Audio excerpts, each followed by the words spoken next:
Green, flow.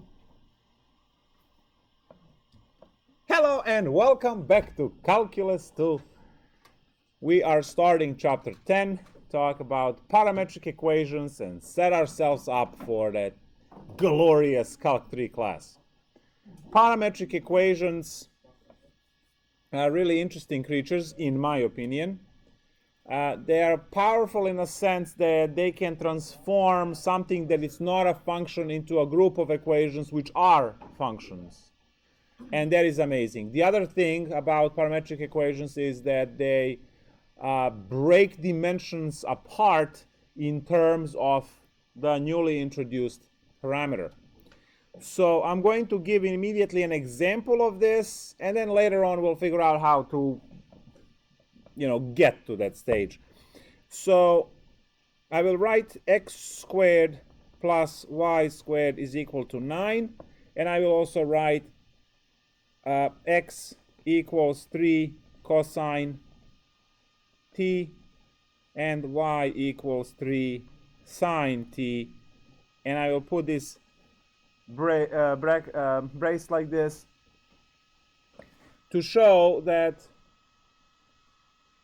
they are a pair. So what I have here in both cases is circle of radius 3. That's what I have. Circle of radius 3. So you have on the right parametric representation of the circle. The first question is that true? Is that so?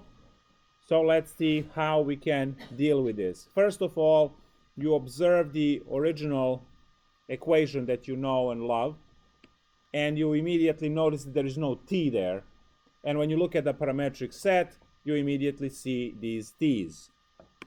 So the t is the link between these two equations, because I hope you guys see that you have one equation for x dimension and one equation for y dimension completely separate. You don't have any y's showing up in the first equation and any x's in the second.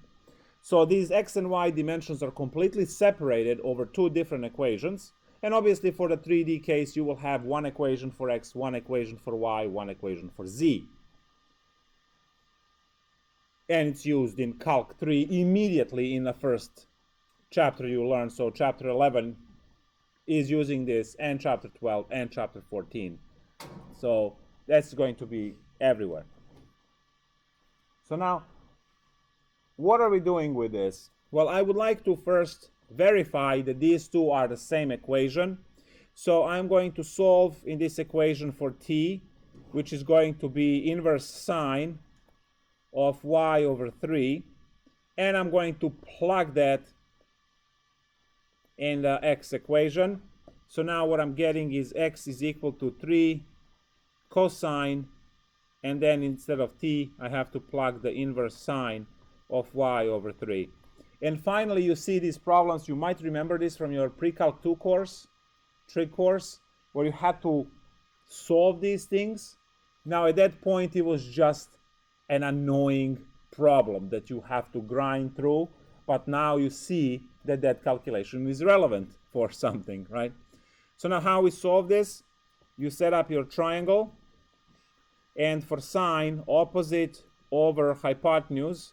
So those would be your sides, which means that this one over here is 9 minus y squared is the one on the bottom if you use Pythagorean theorem. This word angle t, not theta t.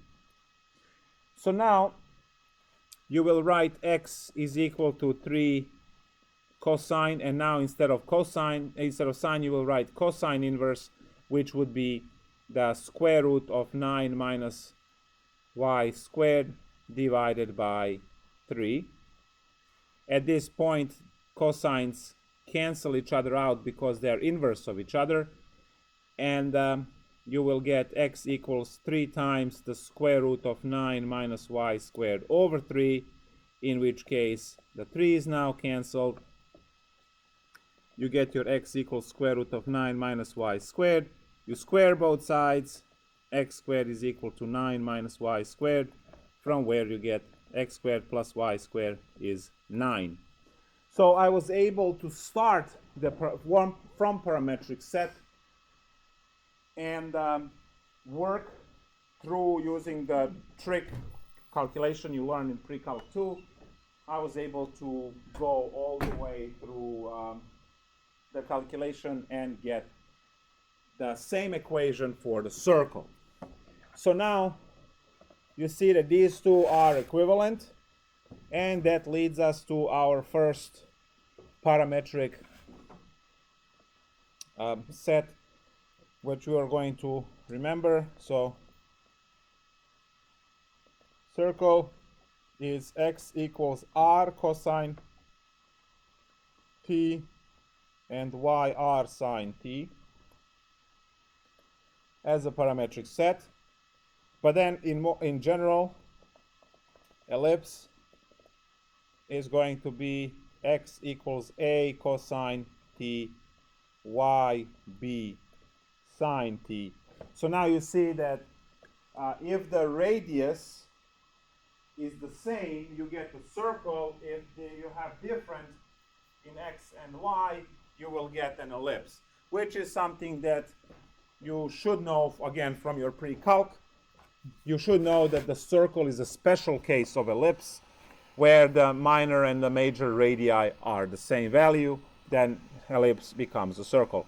So this is your ellipse, and this is your A, and this is your B, and then on the circle you just have R. Now, depending on how vicious you were in that pre-calc course, you might have seen the proof, which when you equal in the ellipse equation, you equal A to B, you actually get equation for the circle. So these are your first two parametrizations, and you are literally memorizing that you can write equation for the circle and equation for the ellipse this way, and when you see them, you immediately recognize them, what they are. But then you might have different equations. So let's take a look at x equals, let's say, t squared plus t, and then y equals to t minus 2. Now I immediately recognize this as the sideways parabola of some case, because I have experience. You are now learning this, so what you will do is you will say, okay, so this one is easy to transform to get t equals y plus 2, and you will plug that, right? So once you plug this in, it will reveal the xy equation that you are used to. So once you plug that in, you get x is equal to y plus 2 everything squared plus another y plus 2, because each t has to be replaced by y plus 2. And then you just work out, the square and all of those things. So you get x equals to y squared plus 5y plus 6. And this is some kind of the sideways parabola. Right, so it looks like this. Now, the question is, once I have parametric set, first of all, why? Why am I bothering with this thing at all if we can always go back and write the equation as xy? And the answer to that is, well, certain mathematics depends on you having functions around, and you know that sideways parabola fails vertical line test, so it's not a function. Circle is not a function. Ellipse is not a function, right? So you can transform anything that you have in a parametric set, and in some cases it's going to be useful, in some cases it won't, right? So it's not something that you have to force now upon every problem.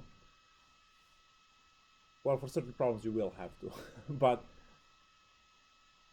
right now when you're learning, you want to know what you are dealing with. So you see that the parametric set. Now, what's interesting with this parametric set is that, you know, this parametric set looks like parabolas, and the answer is parabola on the other end. So hopefully it should be clear that if you have x equals t minus 1 and y equals 3t plus 7, that this is immediately going to give you an equation of the line, right? The straight line. Because you have, no matter which way you solve this, right, you should be able to get. So here t is equal to x plus 1. That's the easier equation. And then we plug in. And we get y is equal to 3 times x plus 1 plus 7 to get y equals 3x plus 10, which is a linear line.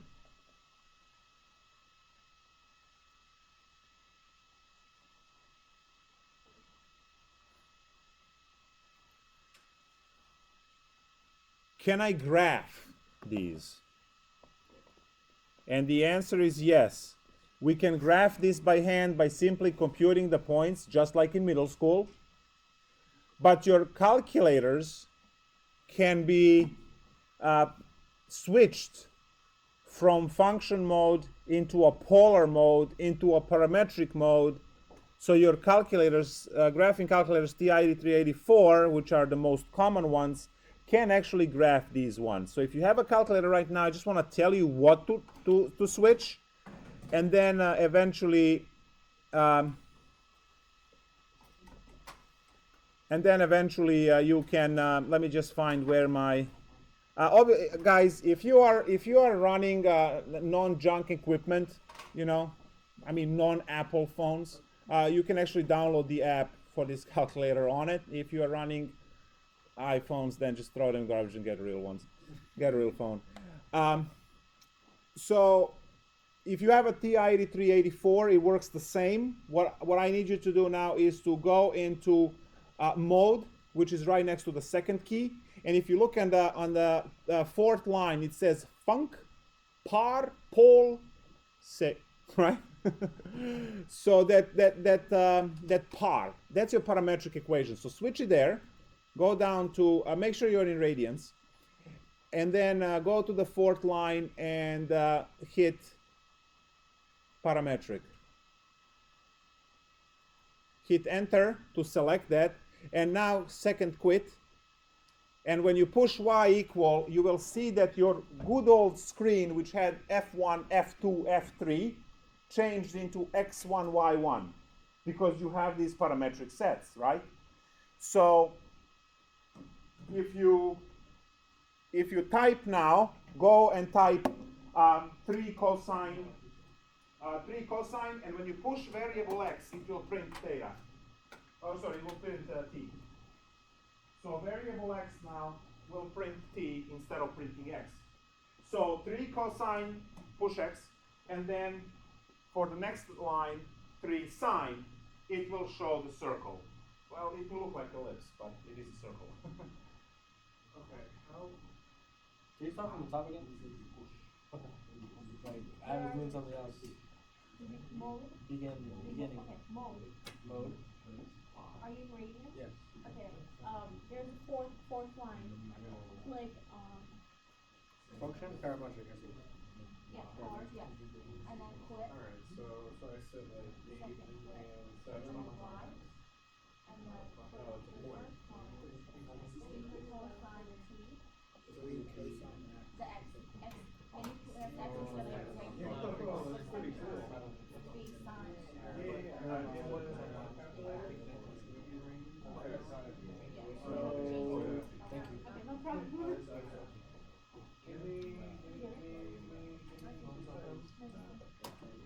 Well, you have them on the board. Oh yeah. Okay, so hopefully you all have a circle by now. Now, guys, if you want that to look like a circle, you will have to go into window and change, because your screen is landscape, right? So it's not a square. So that's why 10 in x direction doesn't look the same as 10 in y. So your circle actually looks squished and looks like a ellipse. But if you go and change in the window, change your settings x min and x max, put that to, I believe, negative 6 and 6. I think that would work nicely. You can just change from Zoom and go to trig. So from Zoom, just hit 7. Zoom set? Yeah, I usually go and change, and then y I change from -4 to 4, and it displays it nicely. But I'll try your option as well. Zoom square? Oh, maybe your calculator. I'm not sure if PID3 has it. That's some. What was I again? I'm sorry? What was I coordinates? Y was Y. -4 to 4. I was saying wrong. And if I hit graph, it should show nice circle. I didn't know that actually existed. I was like, What? I originally typed in that. Oh, you're set it alphabet text. Yeah, alphabet text actually works because it allows. Oh, thank you. Please set up in the corner. And the Y is down. You leave the T's alone.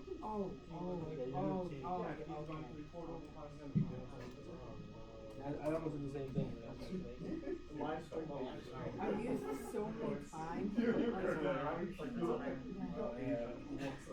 You just assume it's the first one you see. It's a negative 66.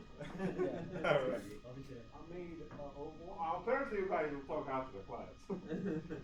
Anyway, so yeah, that's that part. Now you can go and change your equations into this, and it will show the line. So you can use your calculator to display these. Now we know that there is no calculator on any of the exams. Therefore, we are going to just use the middle school method and graph these quickly by. So let's do the linear line, right? That's going to be easy. So I have x equals t minus 1 and y equals 3t plus 7. So this is what I'm going to do. In middle school, you used to pick x's and compute y's. Now, I'm going to pick t's and compute x's and y's, right? Now, what is my t? Well, t is a parameter. Think of it as time. You can start now and call that time 0, and then go in increments of 1 second. So t is equal to 0, 1, 2, 3, 4, and then you'll probably be bored. So t minus 1, I have negative 1. So all the x coordinates will be easy to calculate because you're just subtracting 1. And then the y coordinates will be a little bit annoying because you have to calculate. So it's 7,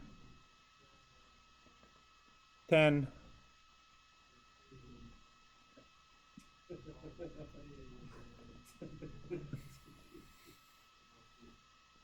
all right. What you got now are xy pairs, which you can just plot on the regular xy coordinate system and just connect the dots. Just like a coloring book, except you don't have to color. I'm going to start over here with 19, 18, 17, 16, 15, 14, 13, 12. Oops.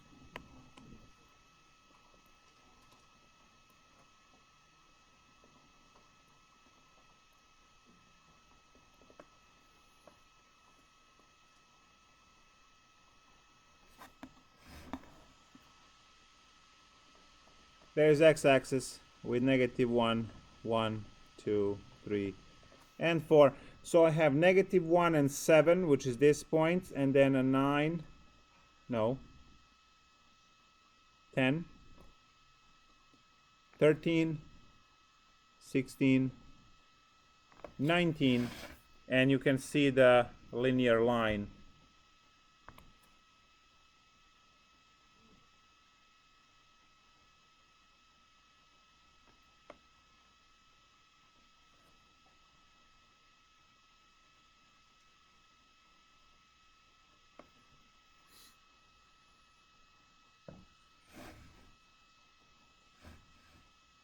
So that's how you graph.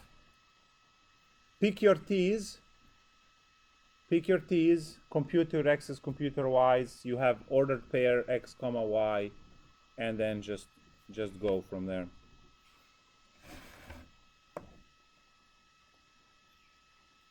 So what is the argument and what is the graph? Like, Well, the question was graph, right? So you graphed it and you're moving along. Now you can actually look at this and say, oh yeah, but the equation we got earlier is this one, right? You see 3x plus 10? You can clearly see that the y-intercept is 10 and it's 3 over 1, rise over run, so slope is 3.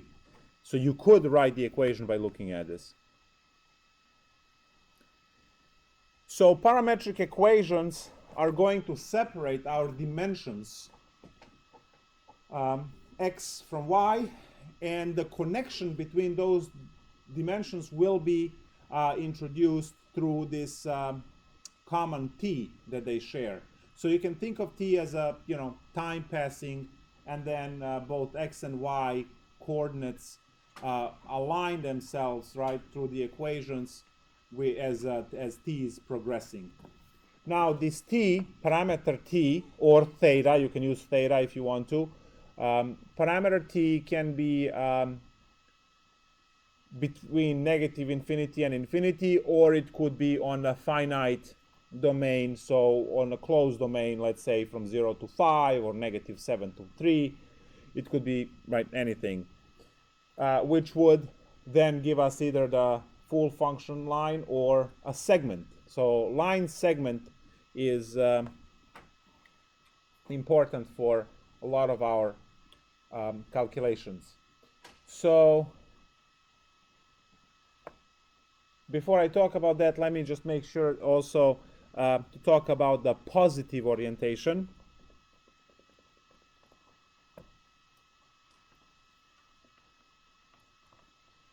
So what happened now is that earlier you had equation with x and a y, and equation x and a y has those two variables, which is 2 dimensions. But now you are breaking those equations and those dimensions apart, and you are introducing the new variable there, which is a parameter t. So that can give us additional piece of information, and it does. Because now, depending on which way the t goes, we have the motion along the line. So I'm going to explain that first through this graph here. Observe that t is increasing from 0 to 4. So as t is increasing from 0 to 4, you are moving up this line, right? Because this is the first point you compute, this is the second, this is the third. So if you rank them all, this point is computed when t was 0, and this point when t was 1, and then t was 2, t was 3, and t was 4. So positive orientation on the graph is the motion which happens in the direction of increasing t, increasing parameter. So in this case, it's the motion up. If you draw a circle using the 3 cosine and then 3 sine, it would be counterclockwise motion. But then if you swap them, it will be clockwise motion. It will be still the same graph. So, positive orientation is in direction of increasing t or theta. So if I write x equals r cosine t and y equal r sine t, when you draw the circle which will have the radius r, the motion on that circle would be counterclockwise. But if you write x equals r sine t and y equal r cosine t, if you swap them, the motion now would be clockwise.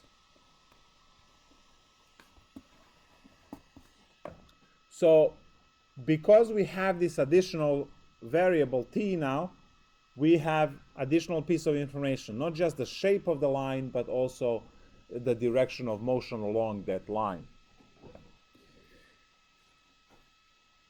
Now, this is very easy to see because you will obviously compute your equation at 0, 0, which is the, but the t equals 0, and then t equals pi over 2. And you will see that you are getting this point first and this point second. And if you compute the other ones, you will get this point first and then that point there.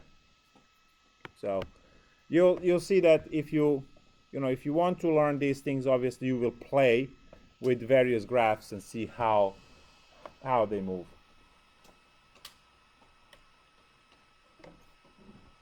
So now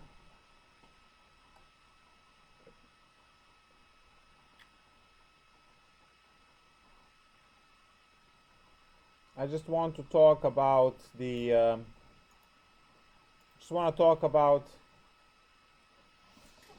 a line segment, okay?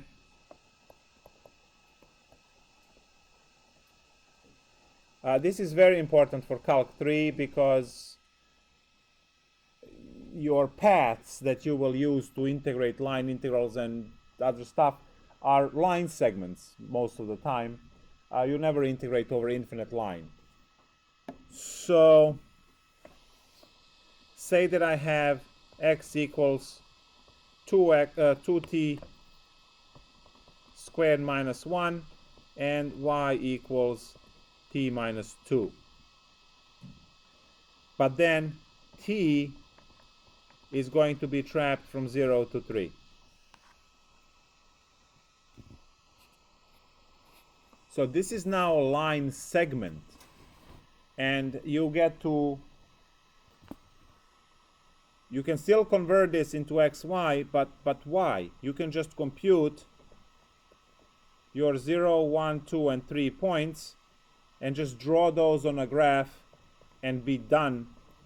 You know exactly how it looks like, how long it is, because you were able to compute all of this. So we have negative 1, 1, 7, and 17, I believe. Right? So let me just see one more time. That's going to be, right, this all good? And then y is take away 2.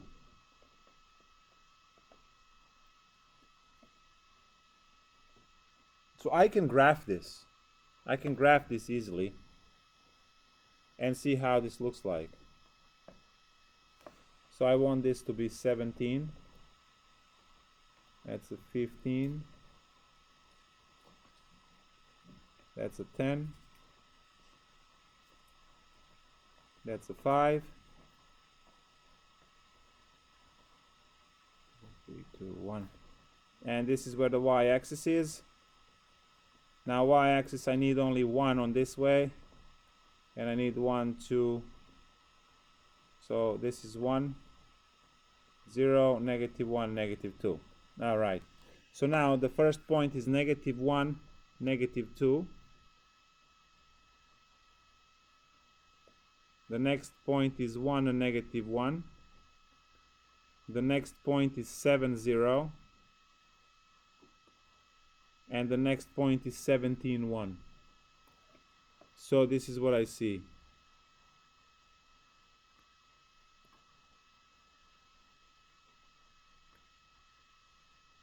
And this is the line segment. Now you can still look at this thing and figure out that the domain is from negative 1 to 17, range is from negative 2, right? So you can look at that. Domain is from negative 1 inclusive to 17 inclusive, and the range is from negative 2 to positive 1 inclusive, because we have these dots at the end, right? Orientation is clearly to the right, because that's how t increases and progresses. So this is the full analysis of the parametric set. You can convert this parametric set, if you want to, into xy equation, which would be x equals some kind of y squared. You will see it's not a function, right? But now if you look at each one of these separately, they are functions, right? They are functions in terms of t, and both are functions in terms of t. Now, the question is, once you are given an equation, how do you write parametric set?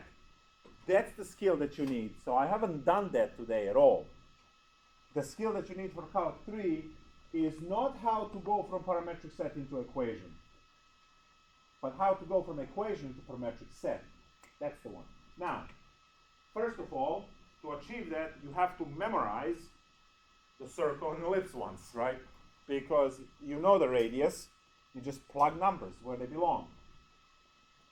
And then you become creative, because the question might be, it's a quarter circle. Well, that means it's a line segment now, and you have to limit your input parameter, t or theta, whatever you want to call it.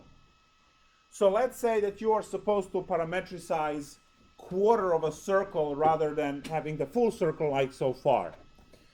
So let's say this is what you have.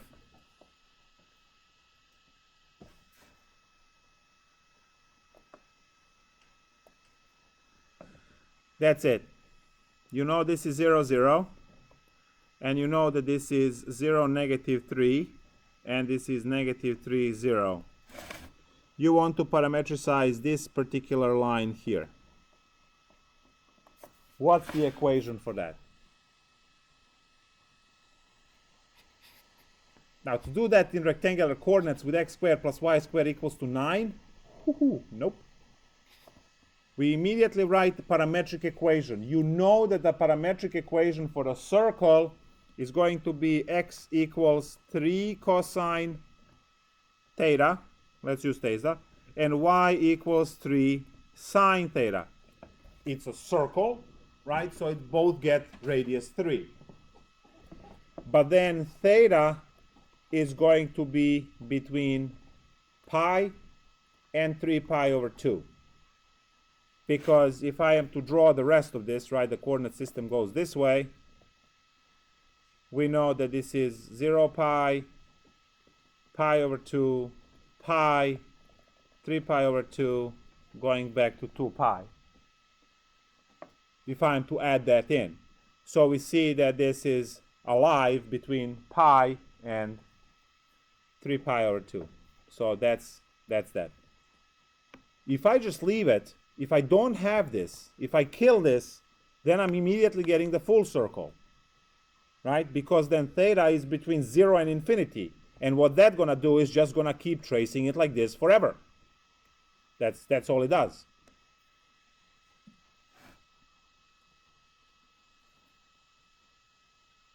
How to parametricize other stuff? Well, it's experience, it's trial and error, right? And sometimes you tweak it over and over again until you get something that it's more convenient for you. So for instance, the really trivial type of parametrization, I keep plugging 3 in every problem. How about 5x minus 7? All right, I used 7 before. Which number I didn't use almost at all? 4 is, yeah, 4, you're right.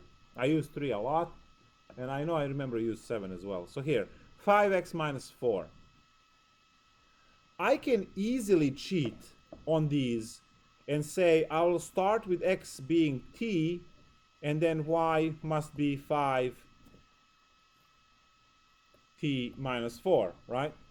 That's the kind of cheapest way to get parametrization. We call this dummy variable here substitution because you're literally replacing x with t, and then in a second equation nothing special happens.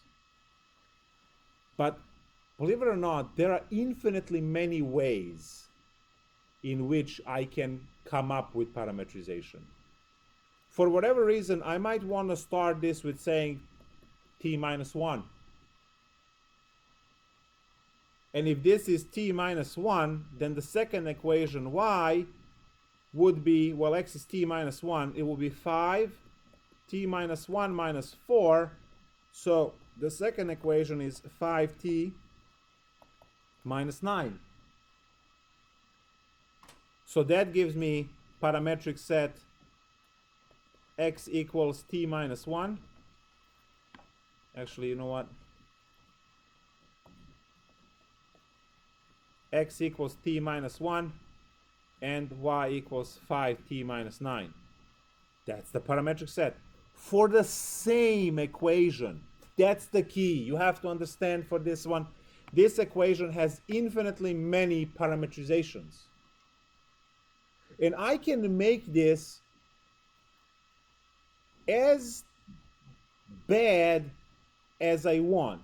That's not the goal here, right? But I can literally go and say, you know what, x is equal to 3t plus 8 because I hate my life, right? And then you will have to compute y because that's this. And then you have to FOIL it out. So you get your 15t plus 40 minus 4, and then y equals 15t plus 36. So now this equation and this equation are also giving you parametric pair for the same for the same equation. There is no right and wrong answer. If I say parametricize something, you have infinitely many ways to parametricize. Going from the trivial one that actually doesn't achieve much almost ever, but then you would have the useful ones and then the useless ones, right? Because it just makes it worse for no reason working with 15 and 36. You could have worked with 5 and 4, right, to begin with. So infinitely many parametrizations out there. Yes? Will the question say, here's an x, and use this to parametricize, or will it say, pick an x? Well, in Calc 3 is pick an x and good luck. So you have to, but by the time you need to pick your own x, you're already in chapter 14, so you have enough practice. It's not going to start Calculus 3, lecture 1, pick an x, let's go. In some cases, it's obvious which one to pick. So let's say, let's see, what would I say, obvious choice. Say you have y equals 3x minus 4 root x. Right?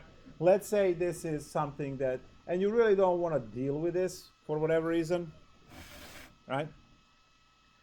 So you pick your t to be root x, from where clearly t squared is x, right?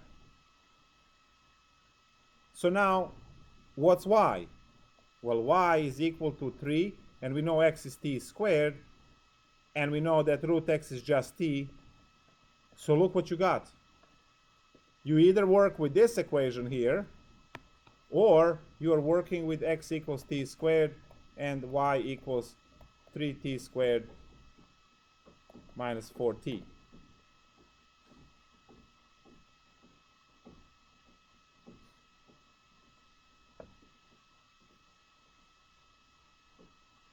Do we all see how this works? Right? Now, what's easier to differentiate? These guys, right? Much easier to differentiate. I know that the square root differential is 1 over 2 root x, okay? You memorize that one.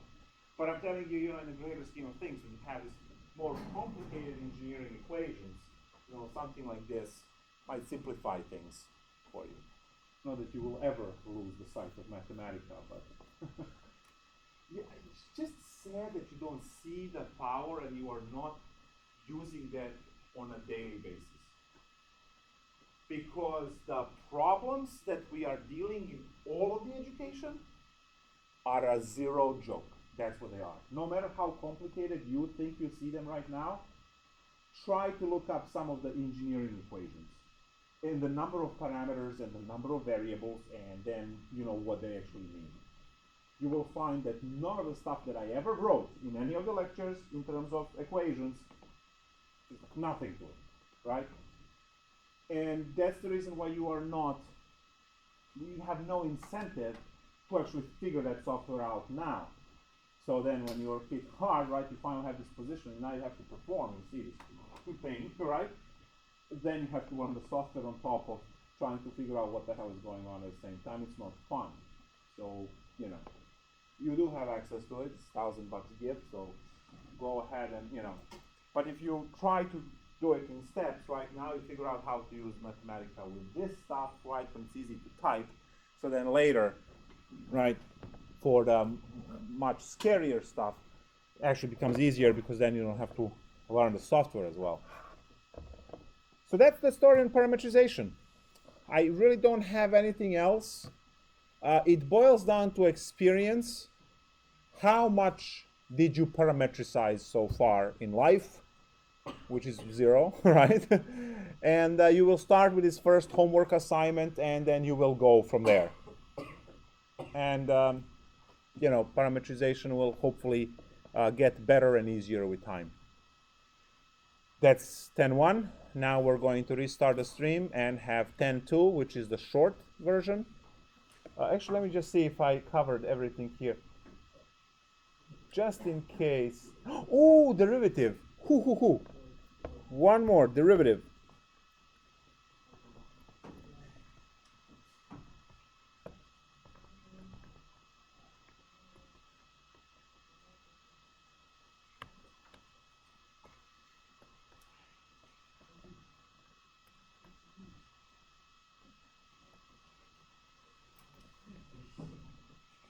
So you know that you have y equal f of x, which is the explicit, and then you take derivative, you get your dy dx is f prime of x, right?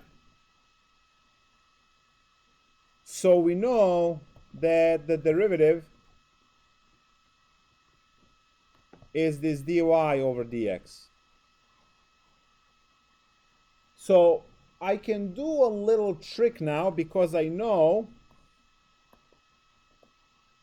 that my y equal f of x can be also written as the parametric set where x is equal to g of t and y is equal to age of t. So I have two different functions in terms of t. One explains x dimension, the other one describes y dimension. So what I could do is I can go dy dx and do this, because 1 over dt divided by 1 over dt is 1. And what I eventually get is dy over dt divided by dx over dt.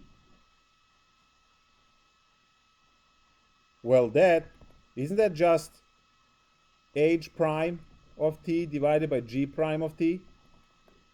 Right? It's cool. So now let me find the derivative of the circle. We had to use implicit differentiation, right, in Calc 1, and then we had to fish out dy dx. It was work, right? But now, if I need to find x squared plus y squared equal to 16, right, that was the equation of the circle, I immediately transform this into my parametric x equals 4 cosine theta and y equal 4 sine theta. And then immediately dy dx is equal to the derivative in terms of theta of 4 sine theta divided by the derivative in respect to theta of 4 cosine theta. Derivative of 4 sine theta is 4 cosine theta divided by negative 4 sine theta. These guys cancel, and you get negative cotangent theta.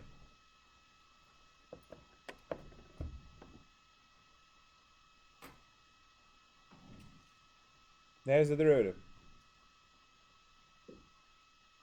But then you go, what theta, what do I do? Don't worry about that, because you are looking for the derivative at the point, right? And that point has to be at some theta value, right? So just plug in the theta value that represents that point. If you are looking for the tangent line on this circle, and that tangent line is here, right? Well, that point has some theta assigned to it. And you will plug that value of theta, and you will get the number for your slope. If you plug in 0, theta equals 0, cotangent of 0 is undefined, because there is a vertical asymptote there. So you see the slope is infinite, but it is infinite because it's a vertical line, and vertical lines have infinite slope. If you plug in pi over 2, at pi over 2, cotangent is 0. So you got your horizontal line, it's a maximum. What? Or the minimum, or negative 3 pi, or negative pi over 2, or 3 pi over 2. All of mathematics always clicks. There's no way around it. So you can do these kind of things. So they're awesome.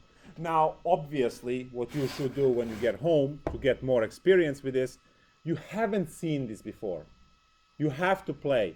So what you go is you go and do the derivative for every single one of these that I gave you.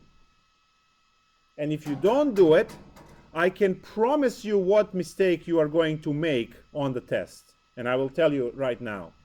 If you don't practice the derivative, you just say, this stuff is easy, right? Because it is. But you have no experience. Observe that the y is on top and x is on the bottom. But observe that your parametric set is given as x on the top and y on the bottom. You get the idea, right? So every single derivative, if you have no experience, if you don't practice it, is going to end up flipped. Because, just by inertia, you're doing this too fast because it's easy stuff, right? You see that I carefully picked functions so that I don't have that mistake. You see the 4 sine, well, that's the bottom one because that's a y and that's a dy, right? So y corresponds to y equation. Right. And x corresponds to x, which is cosine, which was there. And then you do your derivative. So You just flip the axis? you don't flip the x's, it's just that you're looking for dy dx. So, right, x is the g equation. So it's just when you're plugging in, you have to be careful. You're not flipping anything. It's just be careful what you plug in. So, practice. Practice. It's new. You're not used to it. Practice. So hopefully you will go home and you will find the equation of the tangent line. So you figure out the slope and you compute the rest. Alex, you had the hand up or you give up? No, I was just gonna ask, is it just a matter of being careful on the phone stuff? Yeah, that's all it is. Be careful. Be very careful. Great. So now that's it. We did the derivative, and now we're done with this. And let's restart the stream and talk about. It's a very quick section, introduction to polar coordinates. So it's not calculus; it's just basic pre-calc.